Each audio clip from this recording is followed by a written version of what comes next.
Let's explore another important challenge of leadership, the inner war. How does one continue to lead through inner conflict?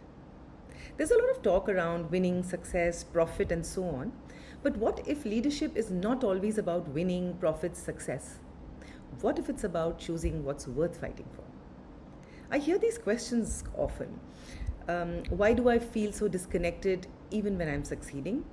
What if I no longer believe in what I'm building? And why am I exhausted even though I enjoy my work? Now, these are not operational dilemmas, these are existential ones.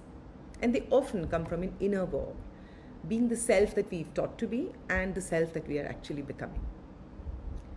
Arjun faces a battlefield with people he knows, teachers, friends, cousins.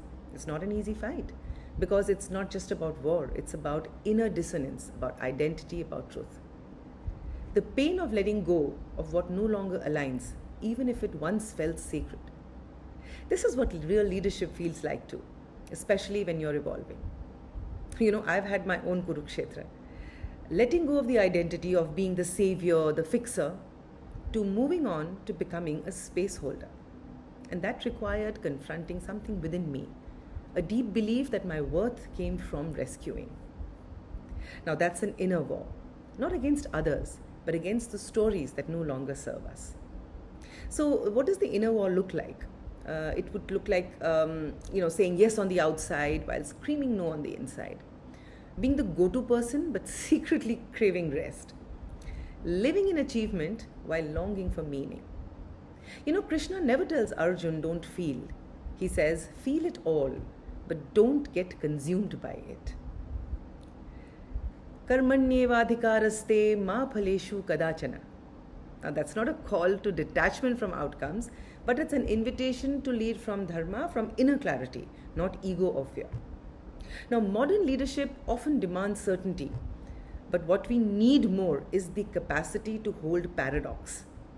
Paradox between strength and softness, authority and vulnerability, drive and discernment. This is what I call spiritual stamina. The ability to stay grounded in uncertainty, to lead even while becoming. I would invite you to reflect on a couple of questions. The first one, where in your leadership do you feel out of alignment but are pushing through anyway? The second one, what are you protecting that no longer serves your highest self or purpose? Sometimes the bravest thing a leader can do is to not charge ahead, but to pause, listen, and reevaluate, not from weakness, but from deep inner responsibility. Because until we lead ourselves through the fog, we can't lead others through it.